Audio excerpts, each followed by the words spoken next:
Hello, I'm Sean Dern, and this is a very special episode of Queer Legends and Oral History Podcast. This is our big Queer in Review, just for you, and hopefully for all of your friends that you're going to go and share it with.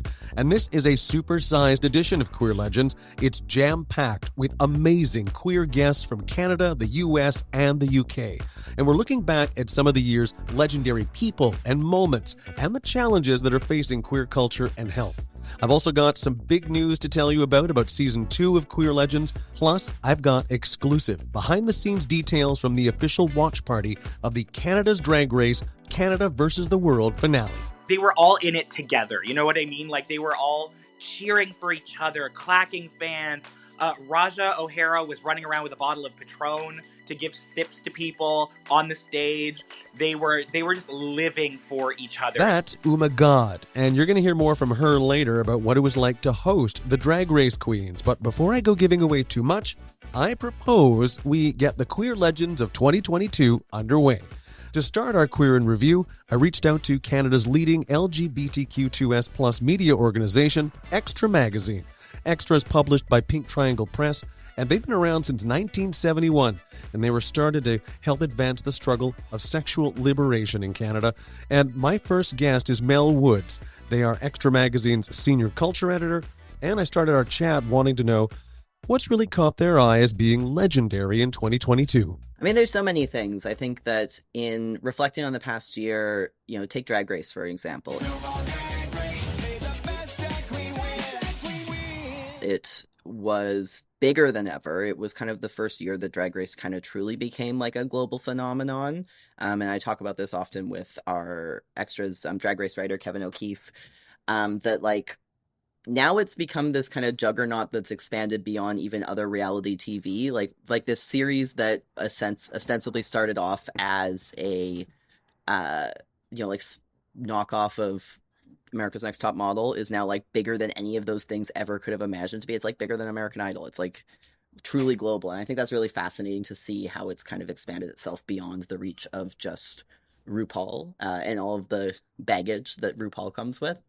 So that's definitely something I've noticed. But then there's been lots of just kind of small spurts of joy in what has been a bad year, a year full of bad vibes. Why don't we touch briefly on the bad vibes before we get into the bright spots? Yeah, it's something that like when you, as a queer person today, you always kind of hope that every year is going to be a little bit better in terms of rights and freedoms and safety than the one before, that you hope that the work that all of our ancestors did to make the world better is continuing and rolling, and I get to live this wonderful fantasy. But it does feel like a year where we took a big step back, particularly in the US. I mean, you look at everything from like Supreme Court decisions like the repeal of Roe v. Wade and the implications that come with that, to this kind of wave of really scary anti-trans legislation targeting kids in particular, but really targeting trans people in general and trying to legislate us out of existence. And while I'm really grateful to personally, live in BC, in Vancouver, in one of the like safest places in the world to be a trans person, it's gross to feel those repercussions coming even to like my own backyard and to the backyard of people I care about and where my family is and where friends are and people online, and just seeing just such a huge step back in the discourse and how that has kind of reached its little tendrily fingers into culture and into people and into just public opinion. What are some of the other glimmers of hope? I think that the movement of local activists to push back on these kinds of things, you see, local drag performers in Ontario drawing attention to this coordinated fascist attack on their shows and saying like, demanding better of law enforcement, which I mean, we can't expect the world from law enforcement, who has historically not been very great with our community. Exactly, but demanding that they actually do something about this. And I think that it comes down to these local activists, because like, great, Biden signs the bill, but that's to a certain extent performative. And the work is being done on the front lines, as it has been historically for our communities. And so when I think about the heroes of 2022, it's, they're like the literal heroes, like the folks who stopped the Club Q shooter, down to people who continue to hold these events and continue to speak out and continue to create these spaces for queer community to exist, particularly in places where it's becoming much harder for that to happen. And that brings me right into my next question is, who are the activists or entertainers or influencers that you think are like, these are the legendary folks of 2022? One example that I think is just fresh on my mind because it's airing right now is I look at what's happening on the show We're Here, which is has 3 drag race girls, Bob the Drag Queen, Eureka, and Shangela, going to small towns in the US and hosting drag shows with locals there. And that sounds like a very bland description of what it actually is. And I think it's one of the most accurate pieces of documentary filmmaking about queer life in small towns right now and the people who are actually doing that work. And you look at people like, the organizer of Southern Utah Pride, who's a non-binary trans-mass person, and what the work that they're doing. Or you look at a teen in Texas who is fighting against book bans by just putting the books back into the library themselves, and then putting their own name on the books so that their teachers don't get in trouble for having these books in the library. Those kinds of people are the heroes. Were there any big surprises for you this year or for Extra in covering all the variety of culture stories that have been happening? Yeah, I think that, again, we were surprised at how bad it was. You expect it to be bad, but we don't expect it to be that bad. But there's also fun things. I think there's kind of just dumb, silly things that have broken through in terms of bringing joy to the community and surprising us. I think of the stupid Negroni Spagliato with Prosecco in it thing from this fall when House of the Dragon star Emma Darcy just said the name of the cocktail, Negroni Spagliato with Prosecco in it, and it just went viral in a way that few things tend to do. What's your drink of choice? A Negroni. I was going to say the same thing. Spagliato. With Prosecco in it. Oh, stunning. Yeah. And in such a queer way, and it was a week that was really full of a lot of joy for me because it was oh yeah, in the face of all this bad stuff, we still can have memes and jokes. And my local liquor store sold out of Campari because everybody was making their Negroni Spagliatos with Prosecco in it. What are you an Extra watching in 2023? I think we're going to continue, of course, to cover the bad stuff, but I think continuing to elevate the folks on the ground who are fighting the good fight. I think in terms of pop culture and things, I'm excited about this kind of new generation of young queer and trans stars who are kind of doing things on their own terms, who are kind of going against the grain of what it means to be out and public about it and what that looks like, and fluidity, and embracing that fluidity of gender and of expression and of identity. It makes me feel old here at the age of 27 sometimes to see some of these folks who seem to have it so much more figured out than I definitely did at that age or even now, and have such a strong embrace of themselves as models for future generations. You look to, there's the JoJo Siwas of it all, your Lil Nas X's, and folks that even I don't know the names of yet, coming across your TikTok and Instagram and TV and film and all these places, and just redefining queerness in the public eye. I'm really inspired by that and really encouraged by those folks and the what they represent, because I think it will only lead to positive things in the culture space. That was Extra Magazine's senior culture editor Mel Woods making some time for you and for Queer Legends of 2022. Still to come, UK activist and co-host of the Queer Talk podcast, Mufseen Miah, talks legendary comedy as well as the World Cup soccer tournament, and Gahd spills some tea about the Drag Race Canada versus the World finale, plus my big news for you about Season 2 of Queer Legends, an oral history podcast. But first, I'm going to let you hear from Fae Johnstone. She's the executive director and co-owner of Wisdom to Action, or WTA. She's an activist and a community leader who leads from her heart and truly knows how to make and hold space. She's also an expert in sexual health and rights, trans inclusion, gender-based violence, and hers is a voice that we listen to and enjoy following here at Queer Legends. Fae, thank you so much for joining us, and welcome to the podcast. Thanks so much for having me. I was honored to be invited and really excited to chat today. It's been a bit of a difficult year for the trans community. I mean, I guess that's kind of an understatement, particularly for activists and trans folks like yourself who have quite large public profiles.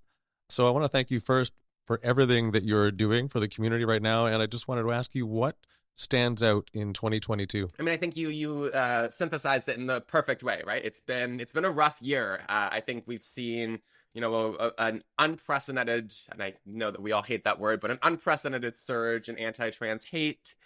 We've seen like rhetoric that I think a lot of us hoped we'd left in the 70s and 80s rearing its head again in a big way. But at the same time, I think we've seen communities, coming together all across Canada. We've started reuniting in community spaces, figuring out how to navigate those spaces during COVID. And there has been a really positive side to all of this, where communities are able to connect and care for each other in person and rebuild those bonds that have always sustained us for generations on end. You've been doing a lot of activism at both the federal and provincial level here in Canada.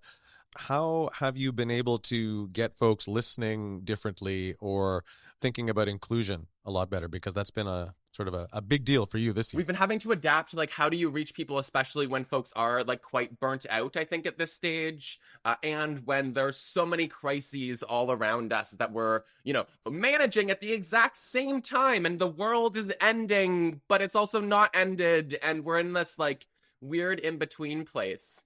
And so I think for us, at least, it's been, I think we are all overwhelmed. And so how do we respond with, we don't need to lecture for 6 hours about like transphobia in this world. We need to bring folks something, a snippet that they can act on, and something where they understand the rationale behind what we're asking for, so that it's not just, watch this video because woohoo, trans people, but that there is a clear call to action that allows folks to just click a button or two and lend their voice or lend their resources or all of that good stuff to a good cause. And not just the public policy stuff, you're also working with companies?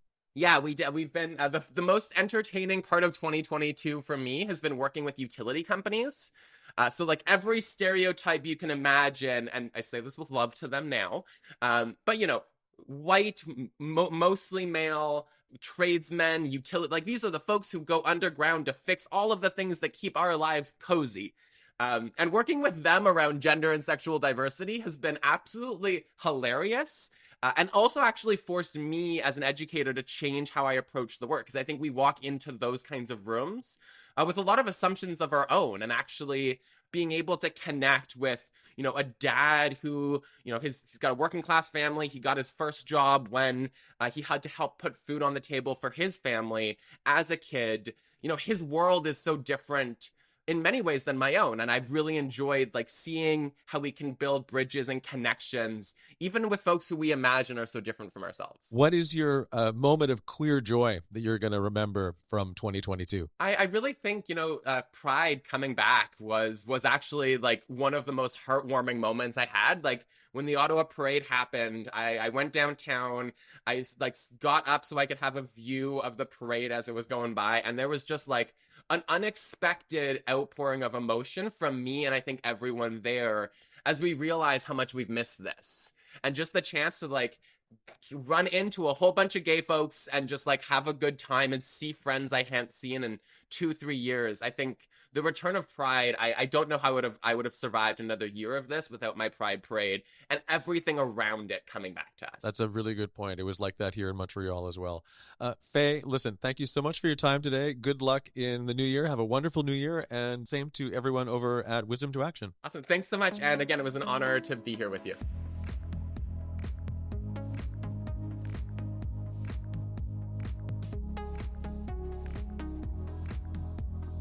Michael Kwag is our next guest on Queer Legends. Michael is the Director of Knowledge Exchange and Policy Development at the Community-Based Research Center.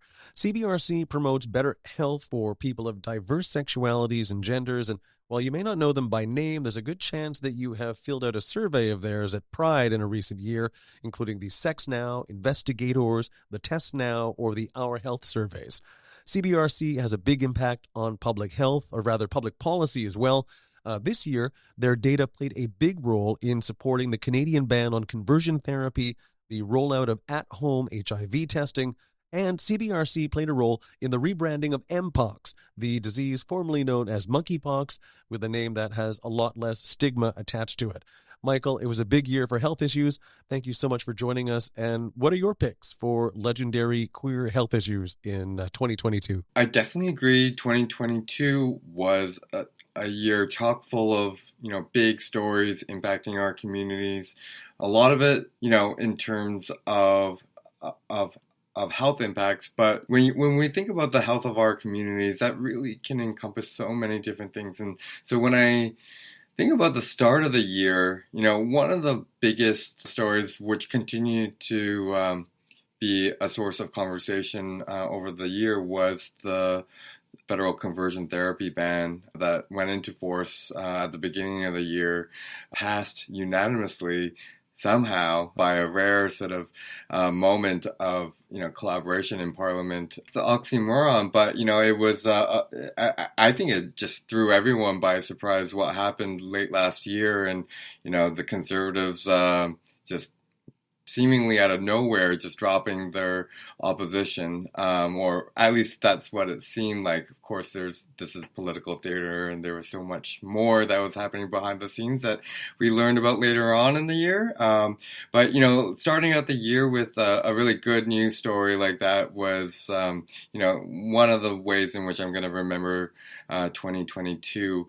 Other big stories like the blood donation eligibility changes that were first announced, I think, sometime in the spring, and then actually came into force in the fall, in September earlier this year. What other big issues did you have in your top list of health issues affecting the queer community? Well, you touched on it earlier. I can't have this conversation without talking about Mpox, which I think in a lot of ways was the biggest health story to sort of break here in Canada. And CBRC and you were all over this issue. So congratulations for all of the work that you all put in on that file. Well, thanks. I think what we saw with the emergence of the outbreak in Canada was something that seemed qualitatively different than other instances of, new public health infectious disease outbreaks in the community.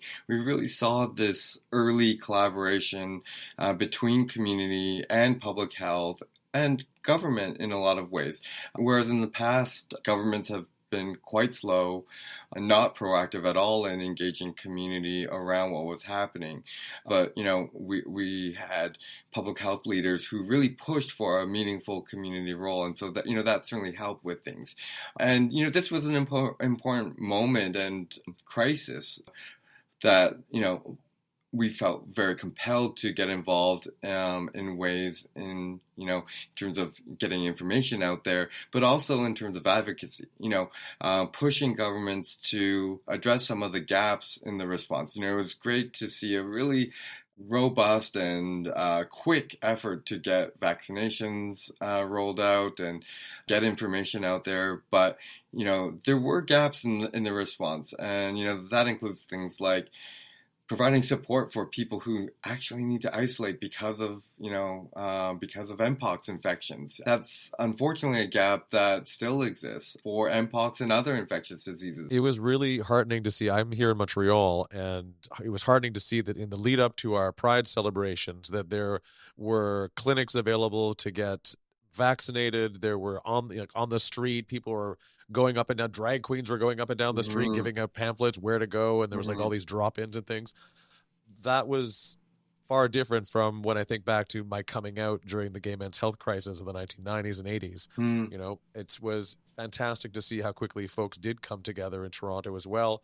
In fact, someone I think in your own organization had it. So, you guys unfortunately had a front row seat to this, but I just wanted to congratulate you again on all of that work. Well, thanks. Yeah, Montreal certainly was not only a leader in Canada, but internationally in terms of demonstrating what a strong community-led response could look like, and what that would mean in terms of things like getting vaccinations in the arms of people who needed it the most. So, yeah, it was a huge collective effort, on the part of, not just community, but folks in public health and in some ways in government too. To put you on the spot now, what are some of the biggest impacts that CBRC has had this year? It's been an exciting year, you know, like I mentioned, the conversion therapy ban, having a role in that, having the data collected from our Sex Now survey being, you know, one of the main data points used to justify the federal ban,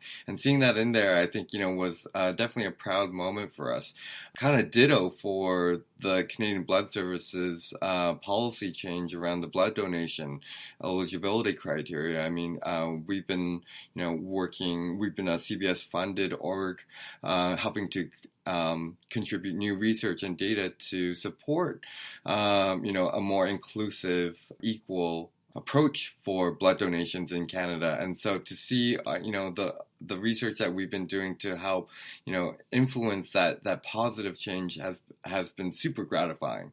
You know, those are sort of top of mind things, but, you know, the MPOX response, being a part of that, you know, working with other, you know, frontline community-based organizations like Rizzo in Montreal, and public health leaders in, you know, getting the accessible information that our community members needed to know early on, and advocating for things like, you know, income supports and housing supports for people who needed to isolate, and drawing attention to those stories. You know, that's work that's been incredibly important to us, and, you know, being able to have had some impact on those really big issues that this year, I think it's definitely felt like it's been an impactful one. That's amazing.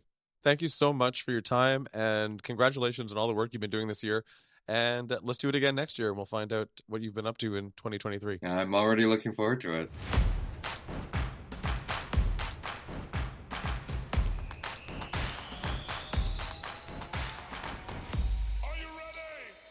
Our next guest is an LGBTQ community activist from the UK, co-host of the Queer Talk podcast, and a chartered accountant, by the way. Mufseen Miah, welcome to Queer Legends, an oral history podcast. Thank you for having me. And nice to see you in the, you know, I say in the flesh, but, you know, nice to put a face to the name. Virtually, you know. Yeah. So Queer Talk podcast was back in 2022 with you and your co-host Spencer. You're interviewing all kinds of well-known queer voices, and you're talking about all things queer health related. Most recently hosting a queer legend, George Takei. Oh my. And so that's kind of amazing. We wanted an international perspective on all the legendary things that are going on this year. So what stands out for you, Mufseen, as being legendary in 2022? I would have to say one of my top picks for this year would be Joe Lycett threatening to shred £10,000 because of David Beckham's involvement in the World Cup. And I know you would know that, you know, us British people, we love football, but as queer people, we're not really sure about sports, but we're always advocating for more inclusive sports, less homophobia and racism in sports.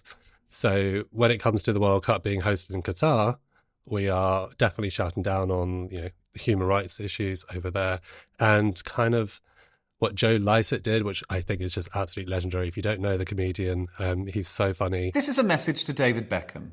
I consider you, along with Kim Woodburn and Monty Don, to be a gay icon. You were the first Premiership footballer to do shoots with gay magazines like Attitude, to speak openly about your gay fans, and you married a Spice Girl, which is the gayest thing a human being can do. But now it's 2022, and you've signed a reported £10 million deal with Qatar to be their ambassador during the FIFA World Cup. Qatar was voted as one of the worst places in the world to be gay. Homosexuality is illegal, punishable by imprisonment, and if you're Muslim, possibly even death. You've always talked about the power of football as a force for good, which suggests to me that you've never seen West Brom. But generally, I agree. So with that in mind, I'm giving you a choice. If you end your relationship with Qatar, I'll donate this 10 grand of my own money, that's £1 for every million you're reportedly getting, to charities that support queer people in football.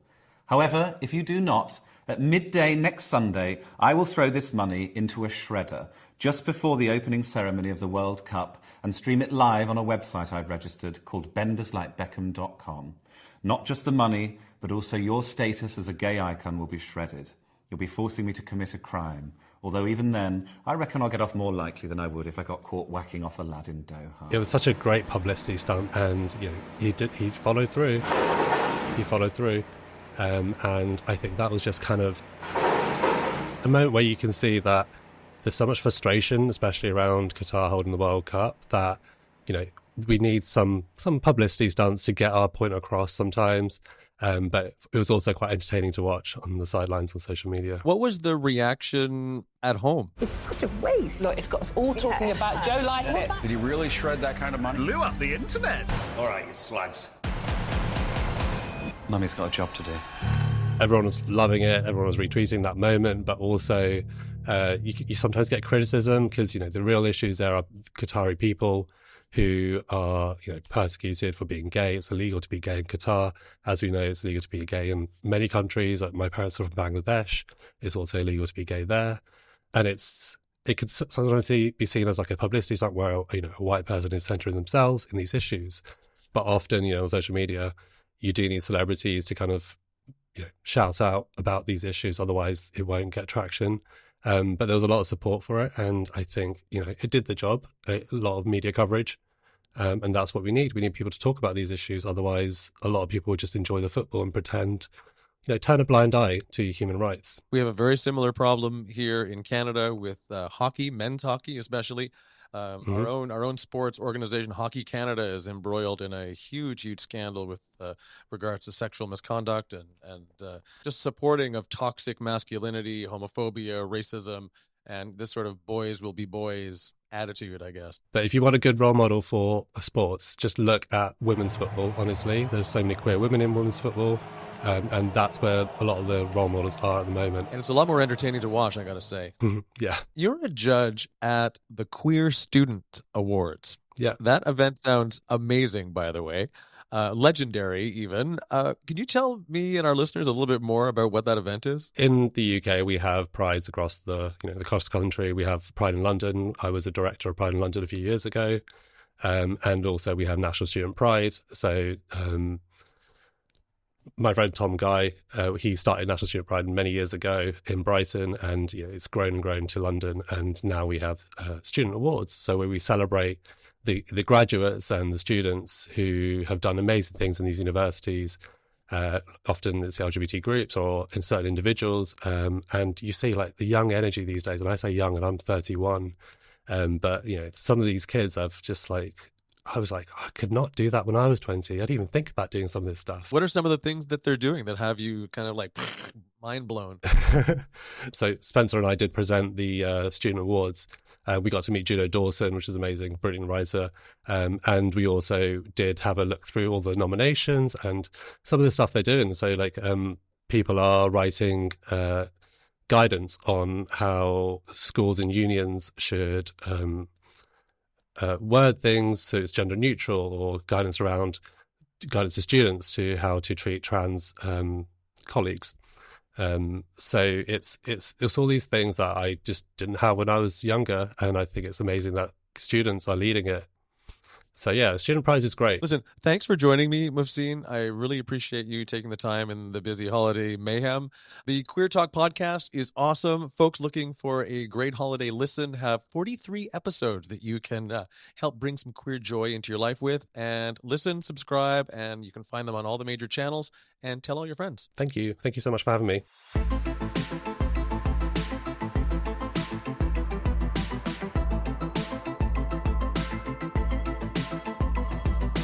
Ariel Troster has been involved in queer activism for more than 20 years and had a legendary moment of her own this year when she was elected as city councillor for the Somerset ward in downtown Ottawa.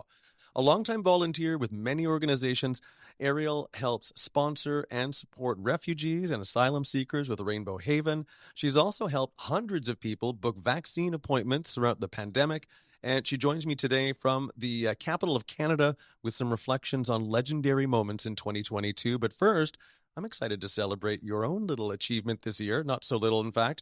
It's awesome to see the ward continue to have queer representation. So congratulations to you, Councillor Troster. Thank you very much. I'm still getting used to the title. I bet.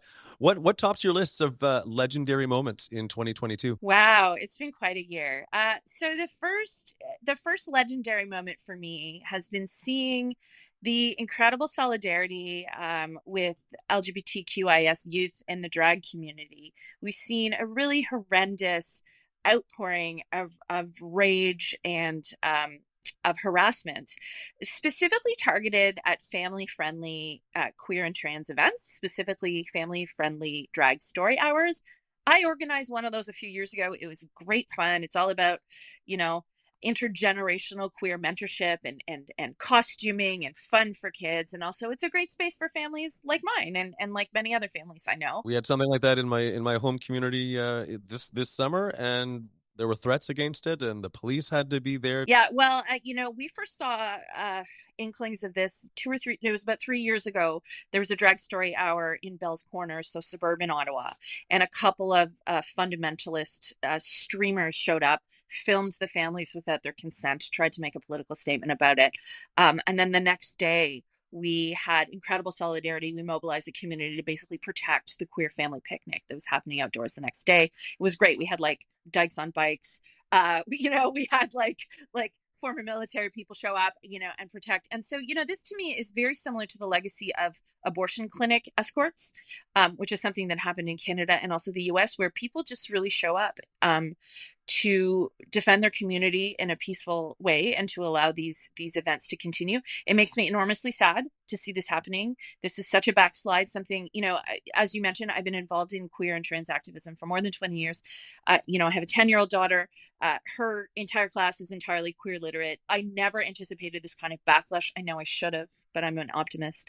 So to see this is really upsetting, to see the impact of social media algorithms, rage farming, is really, really upsetting.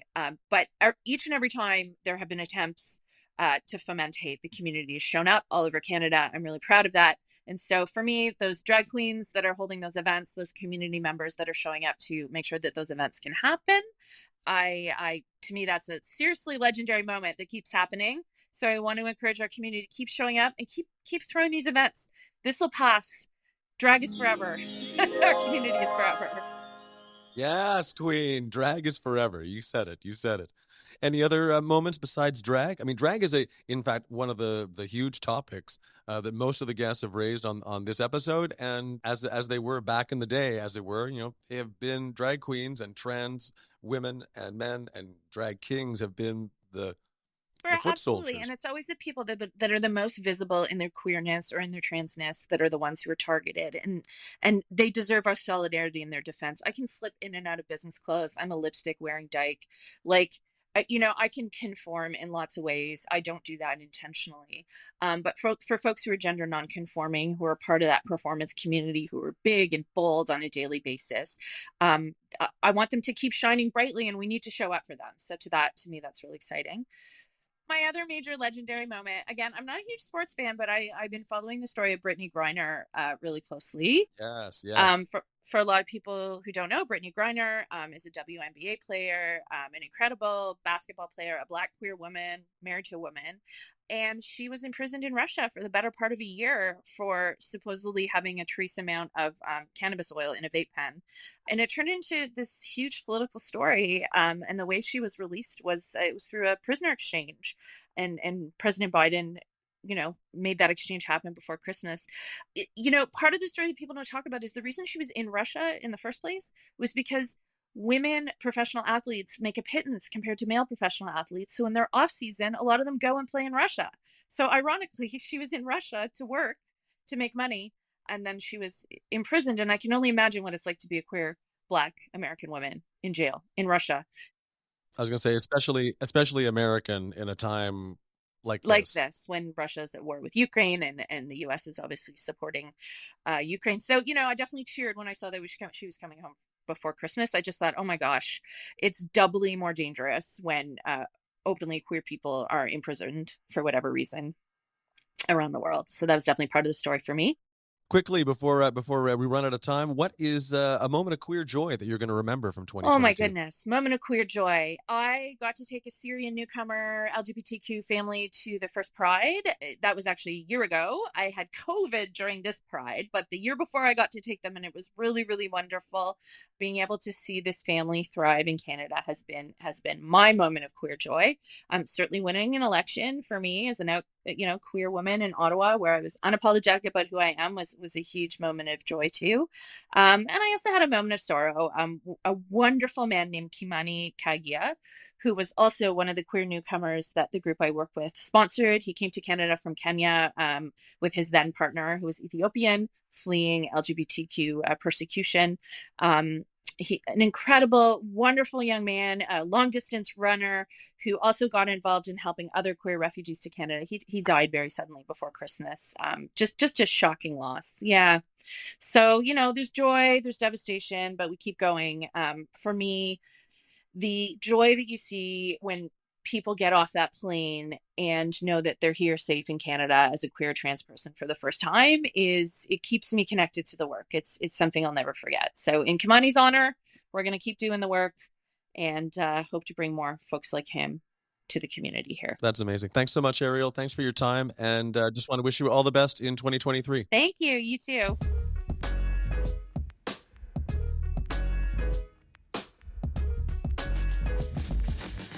Hugh Ryan is a writer, historian, and curator in New York City, and his book, The Women's House of Detention, is an intersectional and queer history of the Women's House of Detention in Greenwich Village. Hugh also founded the Pop-Up Museum of Queer History, an organization that transforms spaces into temporary installations that are dedicated to celebrating the histories of lesbian, gay, bisexual, and transgender people. And his first book, When Brooklyn Was Queer, chronicles the many queer lives of Brooklyn, and that's where we've reached him today, I believe. So, Hugh, thanks so much for joining us. Well, thank you, Sean. It's a great honor to be on your podcast. Now, when you think back on the year, what stands out in your mind as being something that's legendary of 2022? When you asked me this question, I did a lot of thinking because I've had a hard time telling what year we're in. So it was really like, is this 2020, 21, 22? And my answer actually was kind of the same for all 3 years. So it worked out really nicely. Have you seen this television show Legendary on HBO? Celebrated houses of history. 8 houses, 9 balls, $100,000 grand prize. Now they must battle until one remains. And the best house wins. Bitch. It's phenomenal. It's phenomenal. It's just finished its 3rd season. HBO, mystifyingly to me, has decided to cancel it, so it is available for other channels to pick up if any schedulers are listening to this program. They're going to get letters. They're going to get letters. They better. It's an incredible show about ballroom and voguing. Ballroom taught me how to be me. You're taking what people hate about you and putting it in their faces. It's empowering. The ballroom community is for everyone. And not just in the way that old white guys like myself, I'm going on 50 now, and, to me and to my generation, unfortunately, voguing and Vogue belonged to a white woman named Madonna. So it was nice I think to I've heard see. Of her. I know. So it was fabulous to see what ballroom actually is. The goal is to be legendary, honey. Yeah, and personally for me, I have a small personal connection to the show, which is that many years ago, when I first moved to New York City in 2000, well, I grew up outside the city. My family's from the city. But when I moved back in 2001, I started working with a lot of queer youth in the city. And so I got involved in the Kiki scene, the young ballroom scene. And both Deshawn and Laomi were some of the people who introduced me to what ballroom was. Oh, wow. I didn't know what a commentator was until I met Deshawn. Everyone give it up for Kiki Palmer. I love hearing everything each of you has to say. Yeah, but my critiques are always the best. Who's saying that? The world. Buckle up. Things are about to get wild. And so seeing them 20 years later, at the peak of the game, the top, the best, the most famous voguers in the world who are not only being incredibly successful in their field, but spreading out into television, into fashion, into being social media personalities, to see them succeeding at that level and finally getting the roses they deserve for their incredible skills has just made the show so heartwarming for me. Is anybody legendary here? In terms of moments of queer joy of this year, is there a moment of queer joy for you that you're going to remember from this year going forward? Being able to come back together. So much, I think, of what I celebrate in queerness is about creating community, supporting friends, putting in the effort to make lives together when you're not connected by blood or the state. And so that for me has been really amazing, that we have been able to step back into that slowly, carefully, with a lot of anxiety, but to reestablish community with people that I know in a shared same space and celebrate the fact that we are still fucking here and made it through another pandemic. One more year. Hugh, thank you so much for your time and for joining us on Queer Legends today. This has been amazing, and we wish you all the best in 2023. Yeah, Happy New Year, Sean. Turning our attention briefly to the new year and what you can expect from us here at Queer Legends, first, we have a few more episodes on the way for Season 1, and then to coincide with Pride Month in June 2023, we launch a very special Season 2 of Queer Legends. Secret Agents will produce an in-depth 8-episode documentary podcast and an educator's toolkit for use with high school students across Canada. And it's going to be about one of the darkest chapters in Canada's queer history. And we're excited that this work is supported by a community grant from the LGBT Purge Fund. And this is going to help create this landmark documentary. It's going to feature stories of purge survivors, experts, academics, and it's going to examine the lasting impact of the purge. And we're also scouring through tons of Cold War era documents that were released by the government, and I've also completed more than 20 interviews so far. And if you have a story that you would like to share about the LGBT purge, please don't hesitate to get in touch with me by email at Shawn, SHAWN, @secretagents.ca. And now, here is a short preview of some of the voices you're going to hear this June.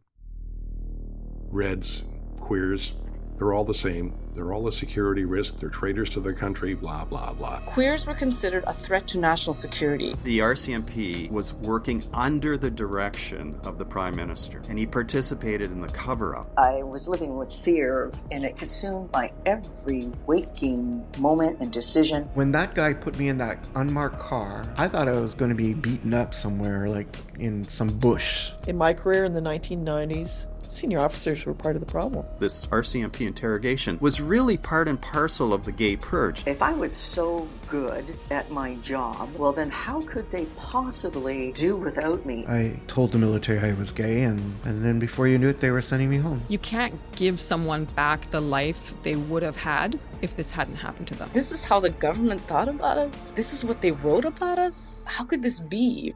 That is one of a long list of questions that we're going to try to answer, brought to you by the LGBT Purge Fund in June 2023.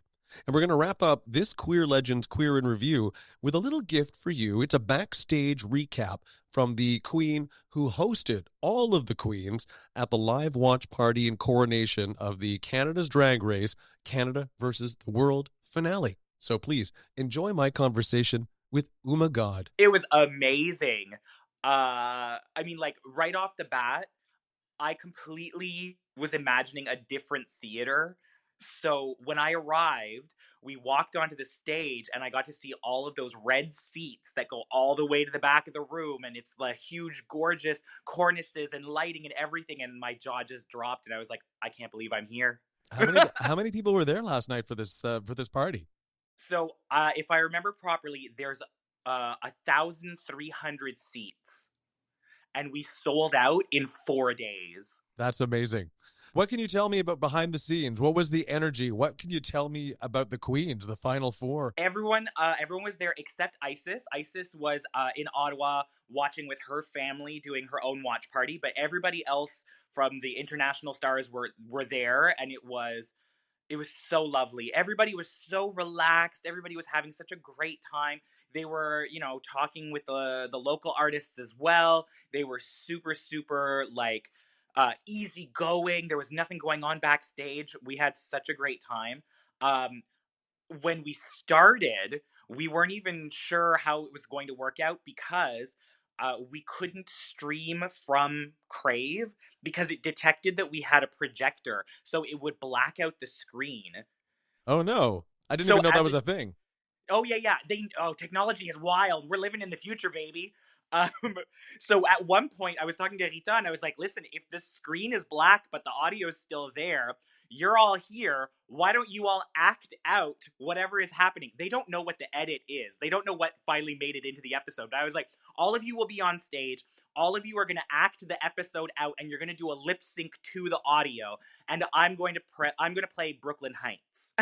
Oh my goodness gracious! And just for folks who don't know, those outside of Canada, Crave is where folks access the show here in Canada. But wow, that's amazing. So, we're just gonna go with spoilers. So as we were eliminating queens, what was the reaction to the crowd, and how were the queens in the room? Everybody was like, they were all in it together. You know what I mean? Like they were all cheering for each other, clacking fans. Raja O'Hara was running around with a bottle of Patron to give sips to people on the stage. They were just living for each other. Like they always say that there is nobody in the world that can ever understand what being on Drag Race is like except someone who has been on Drag Race. And so they were sharing this experience that none of us will really understand. And it was really beautiful to get to be part of that. Did folks who were there get a glimpse of sort of the behind the scenes aspect of Drag Race as well? We had a phenomenal show before the crowning episode. So we had half the show was local artists, and then the other half of the show was the artists from Drag Race. And we gave such a great show, but we had to make sure that everything was on time. They were running a tight ship. This was a professional gig, mama. And so we actually didn't get to chit-chat too much on stage, but I think that, you could see that they were sharing a moment on the stage, and that was enough. What were the Queen's reactions to being on Rita Baga's home turf? Everybody said that everything they say about Canadians is true.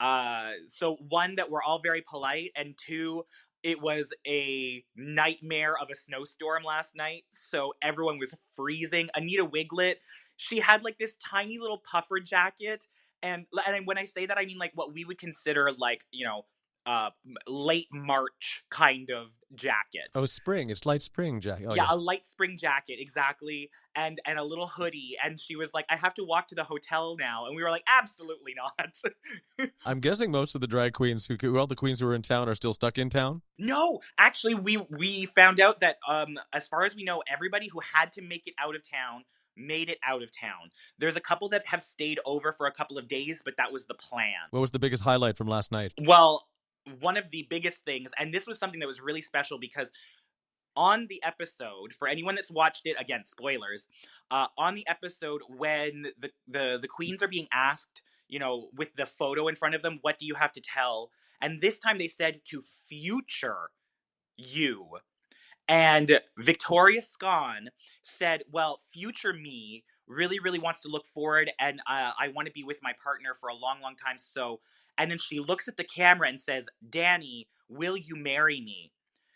And then we paused the episode. No one knew this was happening. We paused the episode. Victoria brought her then girlfriend onto the stage with her and proposed in front of everyone. My husband and I watched the episode this morning, the day before Christmas, and that happened and our jaws dropped. So this happened, the answer happened in Montreal at the Olympia in front of you and 1,000 or so other queens. Oh, absolutely. Exactly. And no one knew what was going on. And even I didn't quite understand what was going on because everyone was keeping it a secret. And so I thought someone else was going to be proposing to someone else. And so when Victoria got up and started doing it, I was like, oh my God, are we going to have 2 proposals? This is insane. It was only the one. It was still beautiful. Danny said yes. Victoria got down on one knee and she gave Danny, I guess Danny's favorite color is blue because she was dressed head to toe in blue, and the ring had a blue stone. And wow, that's so lovely. It was so lovely, and they hugged and they kissed and everybody cheered and people were crying. It was madness. But here's the thing you have to understand is that at home, you saw Victoria asking Danny to marry her through the camera.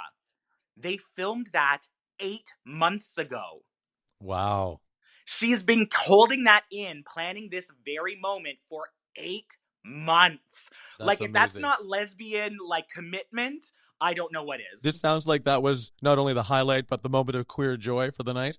Oh, absolutely. I mean, the only other moment that I think maybe other people in the audience couldn't have seen quite the same way was when Raja was crowned. The winner of Canada's Drag Race is... There's video of Raja's reaction. She falls to her knees and starts crying. Raja!